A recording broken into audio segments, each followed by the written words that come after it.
Minecraft, just like in the real world, is everywhere. Every hue tells a story. In the realm of HomeSMP, I have taken on a vibrant challenge to gather every single dye in Minecraft, but only from plants and flowers. From the delicate petals of a peony to the harsh thorns of a wither rose, I will find a way to farm them all. But with every step forward, am I actually moving closer to my goal for colour? Or will the intricate challenges I face cause my quest to fade into the shadows unfinished? Only time will tell on HomeSMP.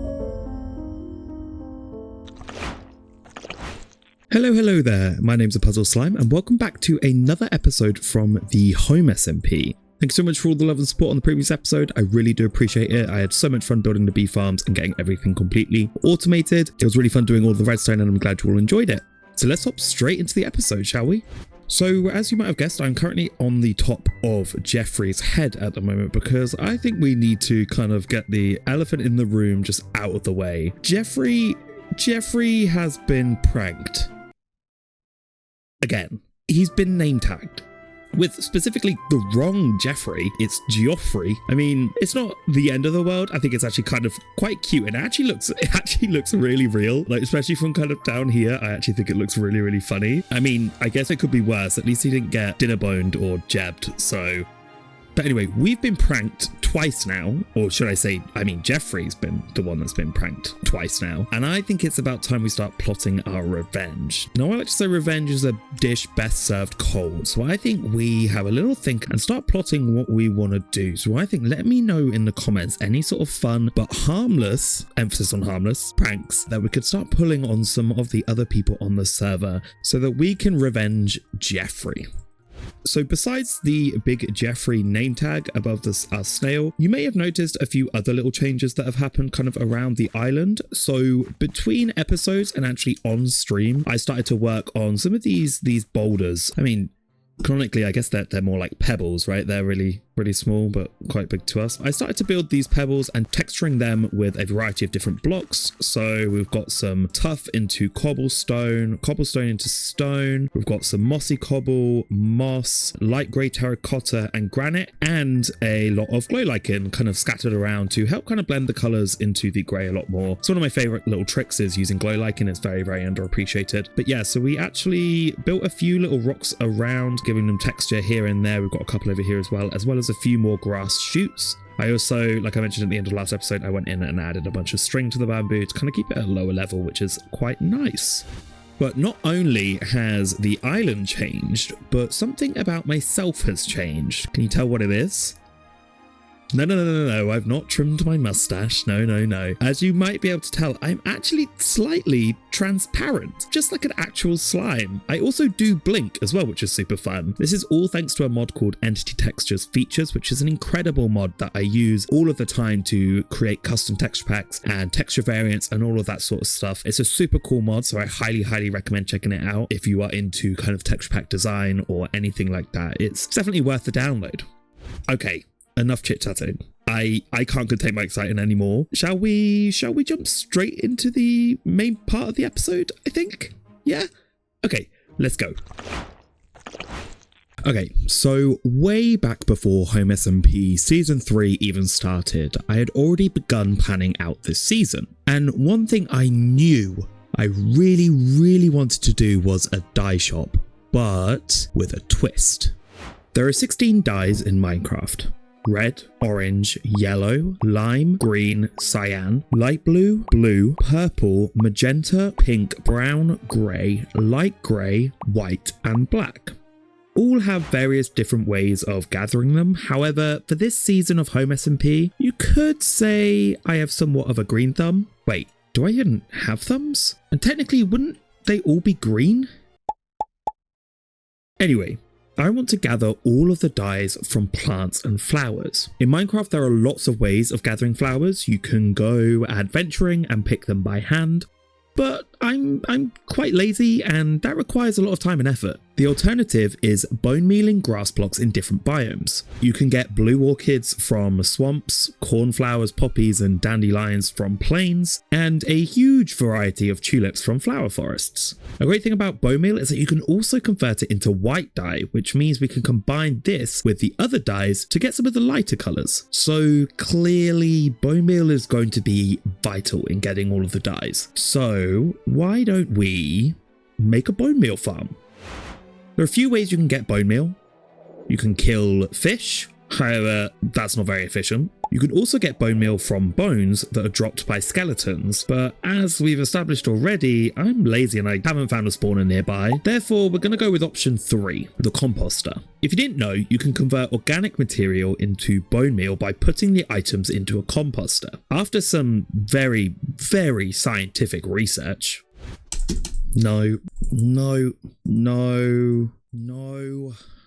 Oh, yes. Yippee, I'm a genius. I've concluded that moss is the best item to compost, and with a super simple little redstone build,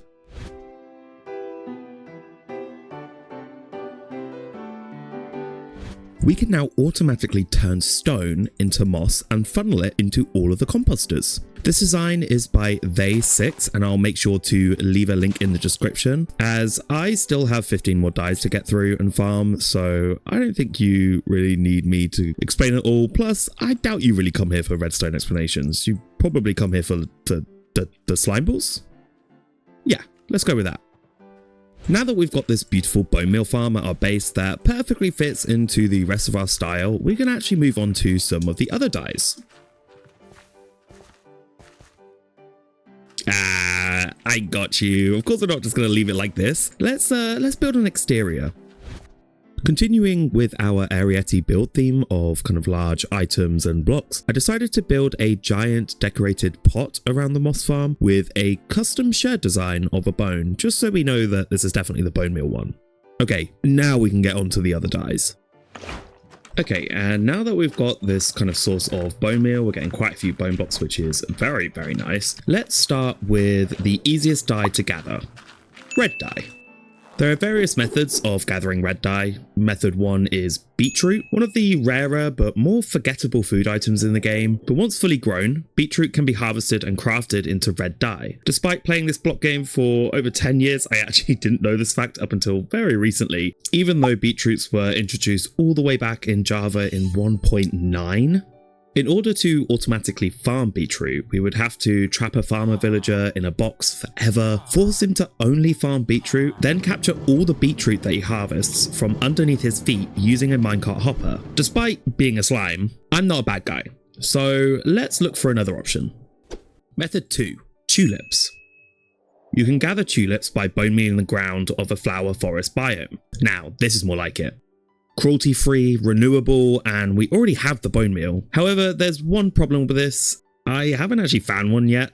So, next. Option 3 are poppies.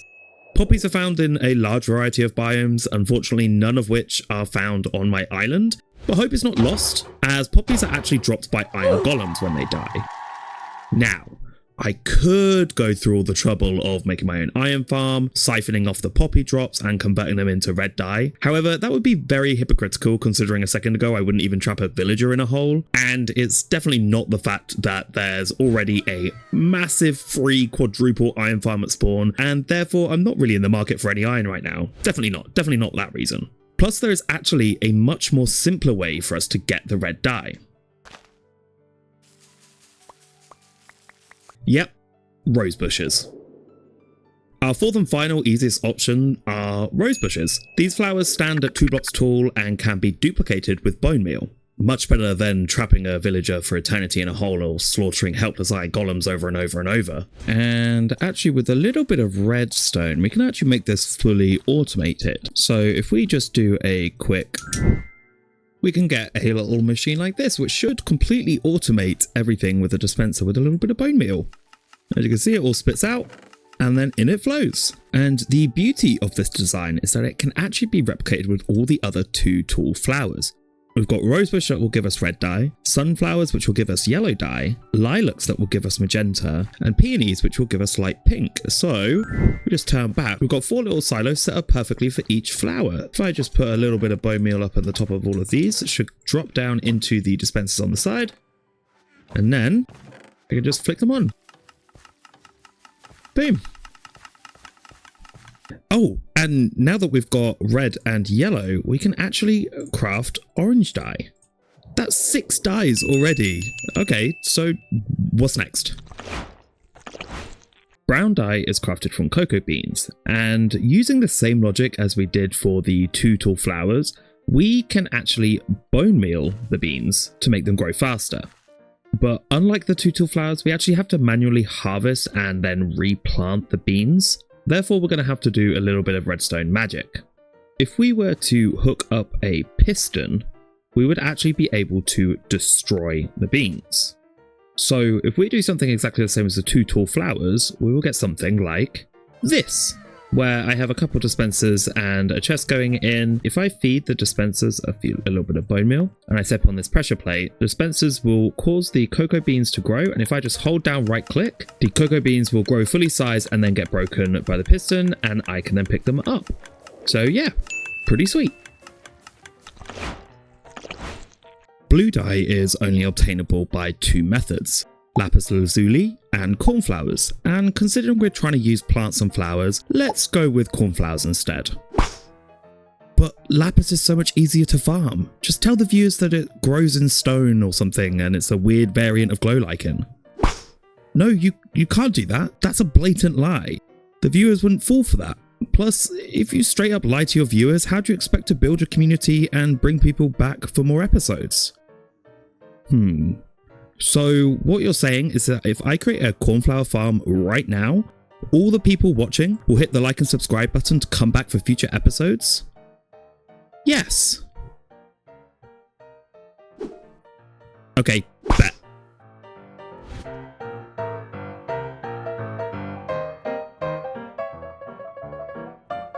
It's a good job someone found the perfect spot to build a cornflower farm right outside my base, so now everyone has to hit the like and subscribe button. Huh? There we go. And of course we're not going to leave it like this. Let's cover it up with a big rock, just like the ones on our island. So you were probably expecting a time-lapse of me building this rock. However, classic content creator style, I completely forgot to hit the replay mod button while I was streaming, so I mean, here's the clip of the realization if it makes you feel any better. Yeah, this is the rock that we've been building. Inside we have a little farm. So we have just been covering that. Chat, no! I was supposed to replay mod for my video! I was supposed to replay mod so I could put it in my video! We're literally finished as well. Like, there's nothing I could even do. But here is the rock. It is very simple, just very similar to what we've already done, with a bit of texturing with the granite and the terracotta, tuff, cobble, moss, etc, like I explained at the start of the video. If I just head inside, here you can see the farm itself. It's just using a floor shifter, pushing the pistons back and forth with a bone meal thing. This is the bone meal input, and everything flows through the hoppers, and I've even hooked it up to an item sorter. As you can see, we're getting lots of cornflowers, but a great thing about this farm is that there's actually a few other flowers that create a bit of byproduct. So we also get a load of red dye, we get a lot of upside daisies and azure bluette. I can't read. Okay, I can't read. Which actually produce light grey dye. So that's another kind of byproduct, or another dye that we can tick off the list, which is great. A bunch of dandelions and then also a bunch of seeds. So yeah, it's pretty handy. Now that we've got access to blue dye, we can actually create 3 extra dyes from it. If we combine it with white dye, we get light blue dye. And if we combine it red dye, we get purple dye. But blue dye also unlocks one more color for us, cyan. When you combine blue dye with green dye, you can make cyan. Luckily for us, there is only one way to make green dye, from cactus. If you smelt cactus in a furnace, it produces green dye. So let's quickly make a simple farm for it.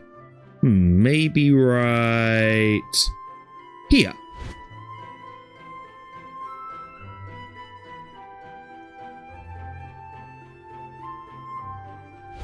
Okay, perfect. Here we go. When the cacti grow, they will hit next to these fence posts and then drop, fall into the water stream, and then go into our collection system. So I think we just put an exterior on this. Let's go. Bet you can't guess what it is.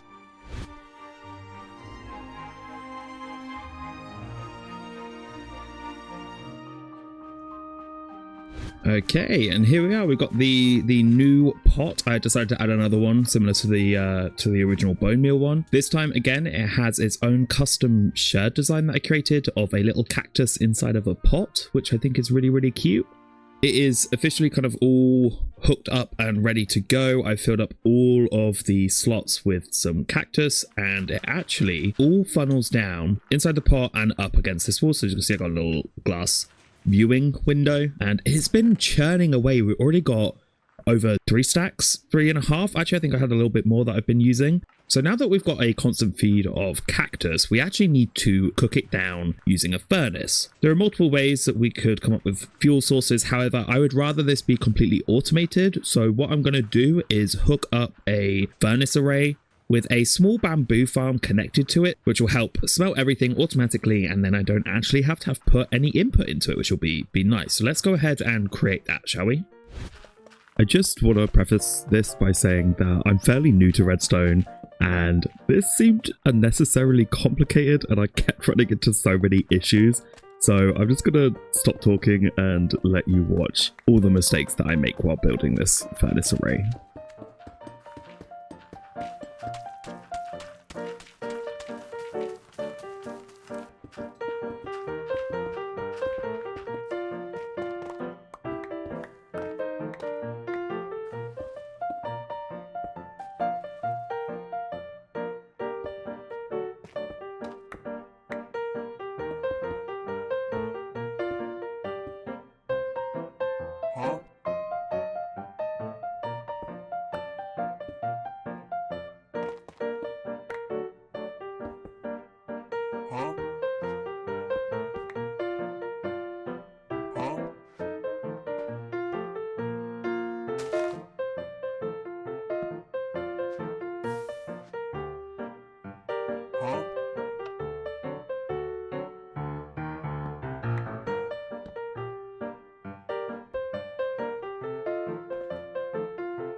Okay, and now with the addition of our auto cooker back here, we have now got a good supply of green dye. Now we have access to 13 out of the 16 dyes.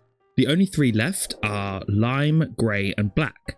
Grey and black are a little complicated, so let's come back to that. Definitely not procrastinating this for as long as I can. No. Anyway, over to lime dye.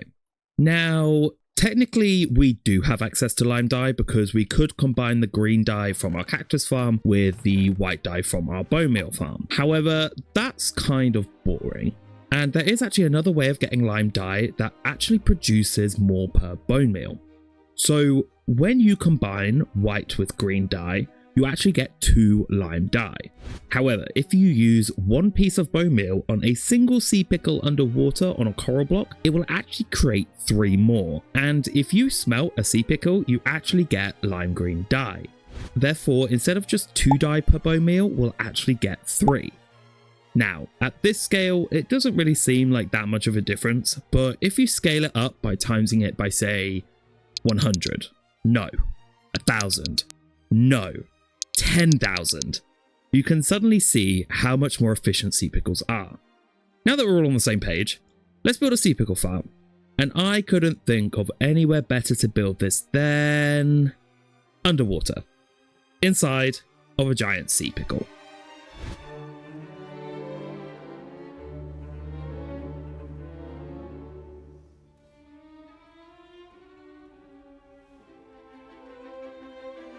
And here we are. I ended up building a few more sea pickles than I first thought, just to kind of give it a little bit of variety.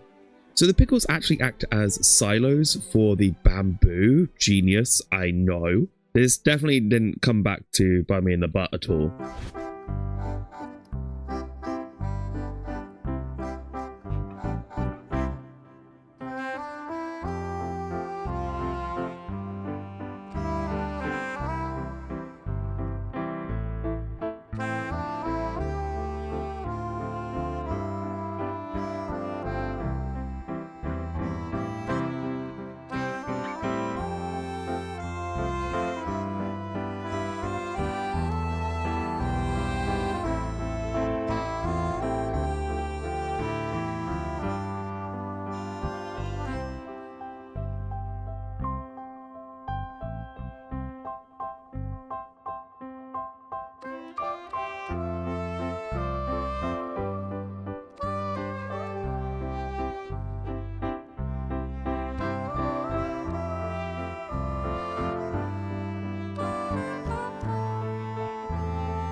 I did warn you lot earlier, I wasn't that good at redstone.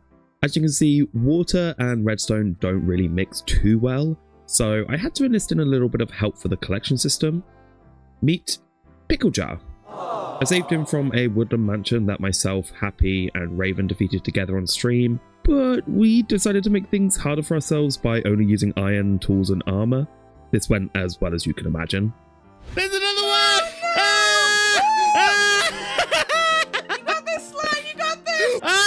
So many of them! Oh my god! Oh god, oh god, oh god, oh god. So I can win some oh god, oh god, oh god. So sorry. Oh god, oh god, oh god, oh god, oh god, oh god, oh god. Guys! Ah! They're chasing me through the woods! Guys! Ah! Zombie in gold armor! Ah! Baby zombie! Guys! Oh my god, there's so many faces! Ah, there's a person! Ah, it's a creeper! I'm crying, guys! I'm crying! Anyway, Pickle Jar actually acts as the collection system for our sea pickle farm. So every time that the silos trigger and the bamboo gets broken, a signal gets taken down into the top of the sea pickle farm where it will run for a few seconds to produce a few extra sea pickles. The pistons will break the sea pickles and then Pickle Jar will then pick them up and distribute them over here onto the note block where they'll either get collected by these two hoppers or the hopper minecart underneath. It all then gets funneled down into this furnace, as well as the bamboo comes down this long hopper chain. This is a 2-to-1 splitter, so 1/3 of the pickles get put into a chest and then 2/3 get put into a furnace to smelt. And that is how we have fully automated lime green dye. Sweet, and that's another dye ticked off. What's left? Oh no. Okay, I guess it's time.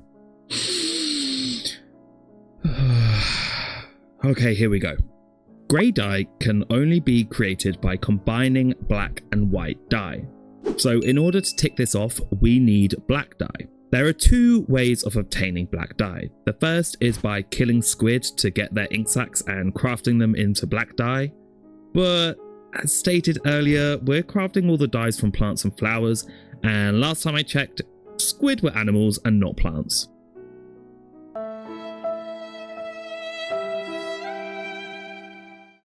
So therefore, we have to go with option 2. Oh jeez, where's that little devil slime to talk me out of this? Sorry, I can't help you here. You've dug your own grave with this one. Great. Even I don't have my own back. Okay, let's get on with it. The second option of getting black dye is with wither roses. There are quite a few stages to farming wither roses. These mysterious flowers only drop from mobs that have been killed by the wither. Yep, that wither. The one classed as the highly destructive, undead, hostile mob on the Minecraft wiki. In order to summon a wither, we need 4 pieces of soul sand and 3 wither skulls. Wither skulls only have a 5.5% chance of dropping from a wither skeleton when killed with a looting 3 book. This means that because the skulls are so rare, we need to make the most of the wither when we summon it, by spawning a lot of mobs to kill. Okay, let's discuss the elephant in the room. We all remember earlier in the episode when I said that it would be hypocritical for me to kill iron golems but not lock up villagers. That would be very hypocritical, considering a second ago I wouldn't even trap a villager in a hole. Well, scrap that. I'm a hypocrite. I'm a big, old hypocrite. In order for me to farm black dye, a mob has to die. Now, I've thought about which mob to use long and hard. I know that I can't go with something cute and adorable like axolotls or frogs, despite my deep hatred for those riveting little scallywags, as you lot would riot in the comment section. Now, I could go with something that's universally hated, like the Phantom. However, that seems quite difficult and could definitely end in disaster.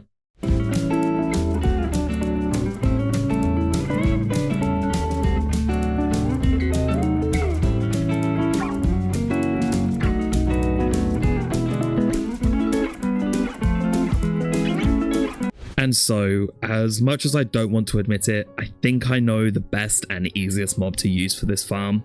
If you didn't know, in 1.21 Mojang added 4 new potions.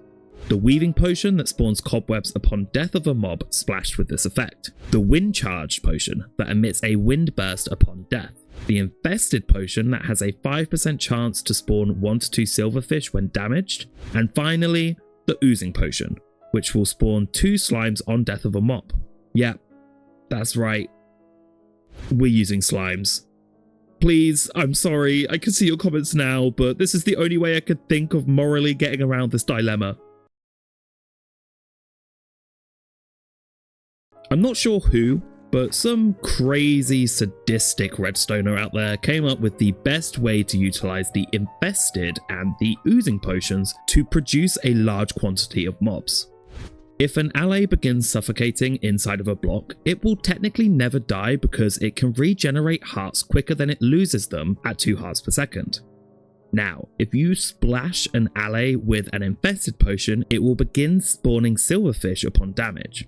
Then, if you splash all of the silverfish with Oozing Potions and kill them, it will double the amount of mobs by summoning 2 medium slimes. And then, due to medium slimes duplicating more upon death, we can quickly spawn a large amount of mobs in one area. And with this knowledge, I think you know where this is going. So, let's start at the beginning. In order to summon a wither, we need skulls. I spent a few streams in the nether farming wither skeleton skulls in order to get 7 altogether. Don't worry, I hated every single second of it. Oh wait, I did actually have to give Spooky Crocodile 3 skulls for his farm, so now I'm actually down to 4. Let's hope I don't mess up and let's get this right the first time. Next, we need soul sand, which I should have in my storage.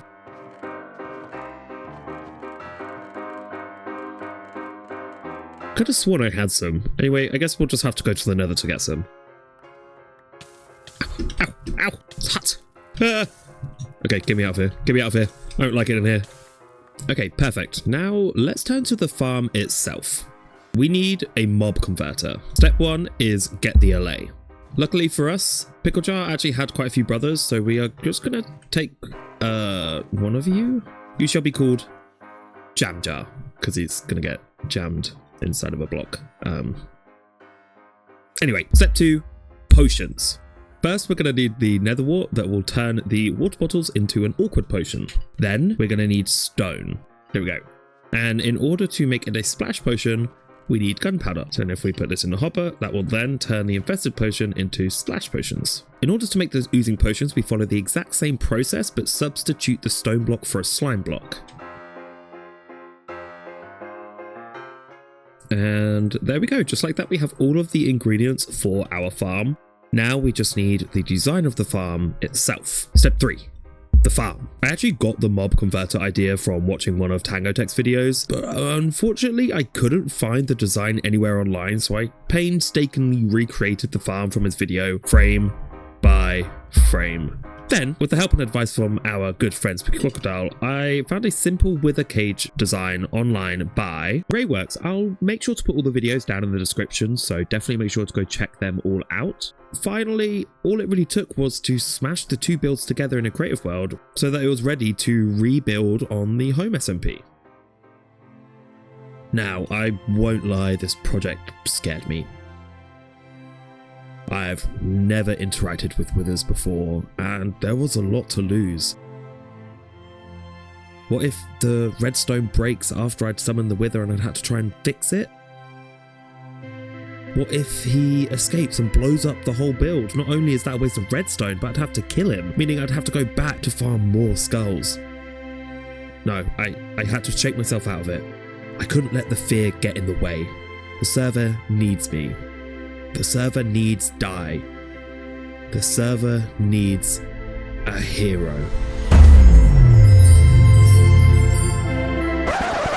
Die man? That sounds like a stupid superpower. Yeah, like, do you just die over and over? You don't need a superpower for that. No, I think he means the other die, like dying leather armor. Oh, wait, so it's opening a laundromat? I mean, I guess so. What else would a die man be good for? Yeah, my armor has been needing a good clean. Oh, tell me about it. Sand gets everywhere. Mud is really my enemy when it comes to...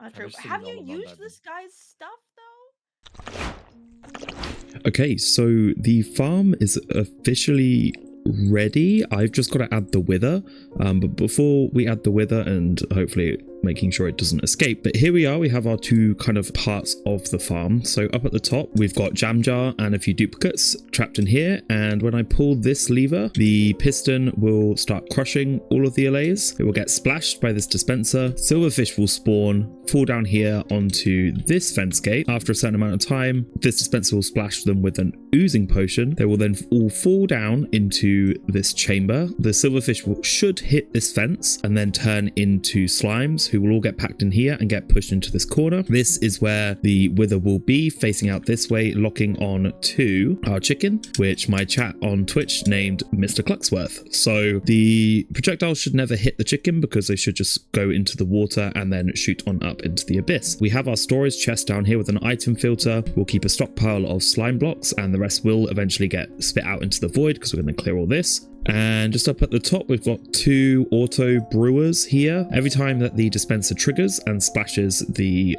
allays or the silverfish, it will then start automatically brewing another oozing potion, and then up here another infested potion. Here's our timer. I think we've just got to put some items in here. Okay, so let's just remove some of the final scaffolding that I've been using to get up and down from the machines. So I'll just grab all of this end stone. I guess we do it. So if I place him like this and then put the final head. Ah. Oh.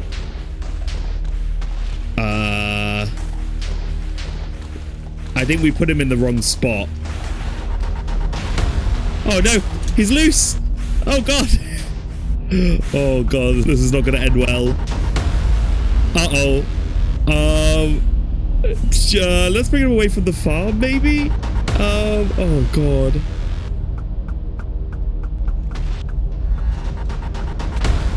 We might be in trouble here. Oh no, and I looked at Enderman. Oh god.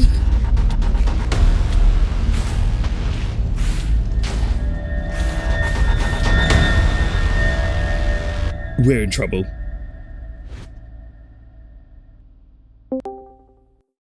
Happy, I need your help, I spawned the wither in the wrong spot, and now I'm dead. Okay. Oh my god. With the assistance of Happy, we were able to get back to the end as he gave me his spare pair of elytra. And once we got there, he did manage to kill the wither for me. Oh, I see him. But unfortunately, it had completely blown up all of my stuff and all of my tools. So I see a bunch of dropped like chorus fruit and stuff. Don't see your stuff. So I did have to go back to square one. So I started trading with some more villagers to get some emeralds to buy a bunch of books before flying out to the end to get some experience so that I could combine everything together and be good as new. I then flew out into the middle of nowhere to Spooky Crocodiles with a skeleton skull farm where I was able to steal 2 skulls from him. Don't worry, I did ask for permission. Okay, so let's try this again. So my mistake last time was that I put him in here when I should have built him down here. I think. I hope. Okay, I think this is it. Should we turn it on? I think. There we go.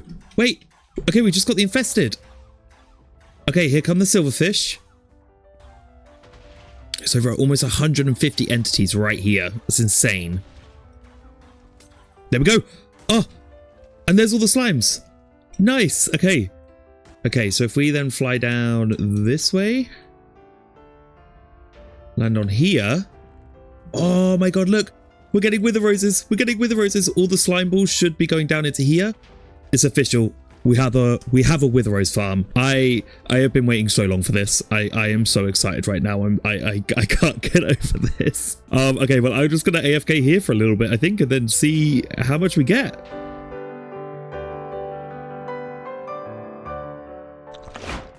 Okay, so if we just go ahead and craft all of this into black dye. That is all of the black dye now done. And then grab all this white dye and then turn this into grey dye. And there we have it. We officially have a shulker box of every single dye in Minecraft, all from plants and flowers. I'm not gonna lie, I didn't think that I was gonna make it. This episode has taken so long to make, so I'm so happy that we finally got there. Now I guess it's time just to set up a little mini stall at the shopping district. So let's quickly go do that.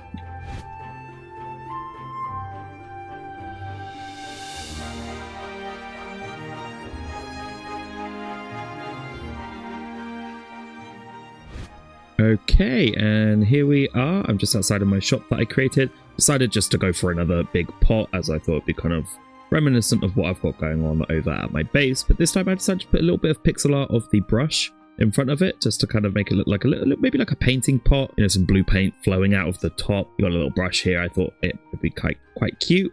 If you head inside, it's just a super simple setup of just all the different shulker boxes of all the dyes going along here, as well as you can also get in through the roof.